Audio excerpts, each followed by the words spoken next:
transformation of a pope, a journey into sacred tradition. The world holds its breath the moment a new pope appears on the balcony of St.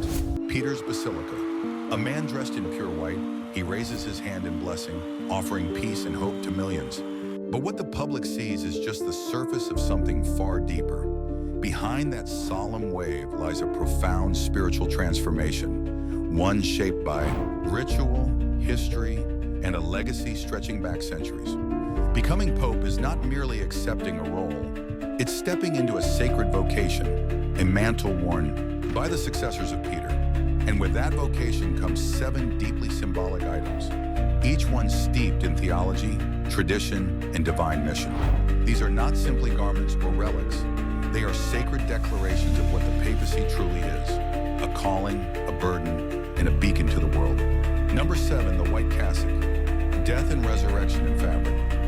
The very first garment the new pope receives is the white cassock, also known as the soutane. On the surface, it may look simple, plain, elegant, unadorned, but its symbolism is profound. The color white, traditionally associated with baptism, speaks of spiritual purity, rebirth, and transformation.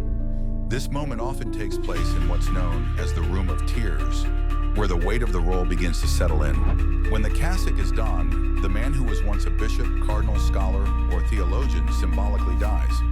What emerges is a new man, a spiritual rebirth into Peter's role. The cassock itself is meant to resemble the linen cloths in which Christ was buried and from which he rose. It is also reminiscent of the white robes described in the book of Revelation, worn by the redeemed. The cassock isn't tailored for elegance. In fact, 3 different sizes are prepared in advance, because this garment isn't about fitting the body, it's about fitting the soul. Number 6, the fisherman's ring, authority cast in gold. Next comes the ring of the fisherman, a golden signet ring bearing the image of St. Peter casting his net into the sea. This isn't mere jewelry, it's a powerful sign of spiritual authority. Peter was a fisherman, called by Christ to cast not for fish, but for souls. This ring ties every pope to that mission. Historically, it was used to seal papal documents, symbolizing that the pope's authority was binding, decisive, and sacred.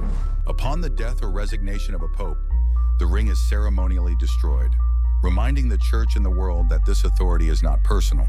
It belongs to the office, not the man. When the new pope receives the ring, it is not a crowning moment of power, but a weighty acceptance of responsibility. It silently declares, "This man now casts the net not for himself, but for all of humanity." It's a symbol not of status, but of spiritual service. Number 5, the pallium, bearing the flock on his shoulders. One of the most symbolic yet often overlooked items is the pallium. This narrow woolen band placed over the shoulders is woven from the wool of lambs blessed on the feast of St. Agnes. It symbolizes the yoke of Christ, the burden of a shepherd who carries his flock. The pallium is adorned with 6 black crosses and has 2 pennants that hang down, one in the front and one in the back, signifying the Pope's dual duty to guide the church into the future while remaining anchored in its past. The wool itself speaks volumes. It reminds the Pope of the lost sheep, the vulnerable and straying souls that the shepherd must tirelessly seek. By wearing it, the Pope is publicly aligning himself not only with Christ the Good Shepherd, but also with the wounded, the forgotten, and the broken. Placed on the shoulders, not the head, it reminds all that the Pope's leadership is a service of burden, not glory. Number 4, the papal ferula, a cross, not a crook. While bishops carry a crozier shaped like a shepherd's staff, the Pope carries something different, the papal ferula. This is a staff topped with a cross, often simple, sometimes featuring the crucified Christ. But regardless of design, its message is always the same. The cross is the source of all true authority. The Pope does not lead by earthly command. He leads by pointing to Christ crucified. When the new pontiff appears for the first time with the ferula in hand, he is making a silent declaration. Follow this cross, not me. The ferula isn't about dominion, it's about direction. It reminds both the church and the world that this man carries not a very staff of power, but a cross of suffering, sacrifice, and redemption. It's a symbol that his authority is nailed to wood, not cast in gold. Did you know the Pope's red shoes carry a profound, hidden meaning? They're not just a fashion statement. The red shoes symbolize the blood of martyrs, those who died for their Christian faith. Each step the Pope takes is a tribute to their sacrifice. While some popes have opted for simpler footwear, the tradition of the red shoes endures. It's a powerful reminder of courage and unwavering faith. In ancient Rome, red was a color of imperial dignity, but within the church, its meaning transformed. For the Papacy, red signifies witness, bearing testimony to the faith. The red shoes tell a story of resilience. They remind us that the Pope walks not as a ruler, but as one prepared to suffer for the church. Whether facing imprisonment, exile, or threats, the red shoes whisper a powerful truth. This journey may lead to sacrifice, but it follows in the footsteps of saints and martyrs. So next time you see the Pope's red shoes, remember the legacy they carry. It's a path of courage, sacrifice, and unwavering faith. Did you know the Pope's seat isn't a throne of power, but a chair of service? The chair of Peter, located in St. Peter's Basilica, symbolizes the Pope's spiritual authority. This chair isn't just made of wood and bronze. It's a symbol of unity for the global church.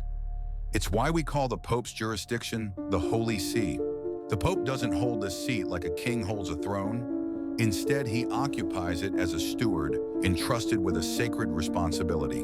When a new Pope is elected, he symbolically takes the seat. He doesn't own it, he temporarily occupies it, continuing an unbroken tradition from Peter to the present day. The world might see power in thrones, but the church sees service in the chair of Peter. It's an anchor for truth, unity, and communion. This chair isn't a place of rule, but of responsibility. It's a witness to continuity and the Pope's role as the unifying voice of the church. In essence, the chair of Peter represents a commitment to serving the global church, fostering unity, and maintaining the integrity of faith. Did you know the first decision a new Pope makes is to choose his name?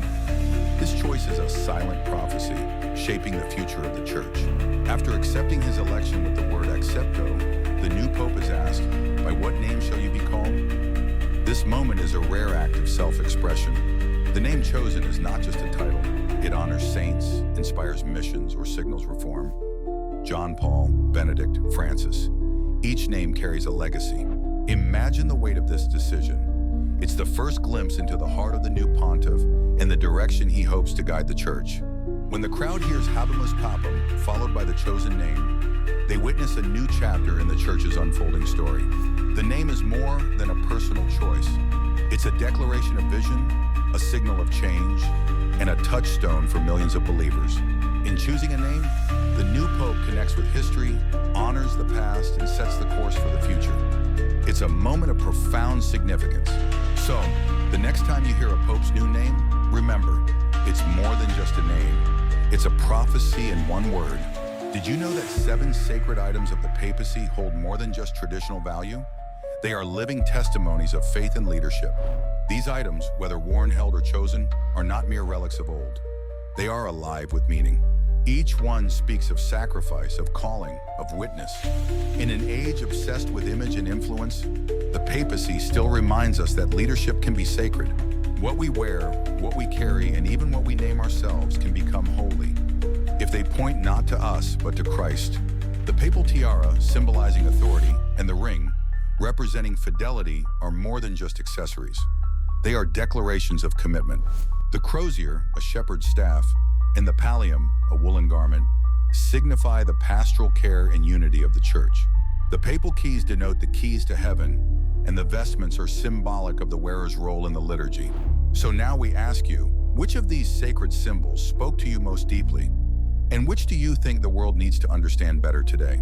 Let us know in the comments, and subscribe for more Stories in the Old.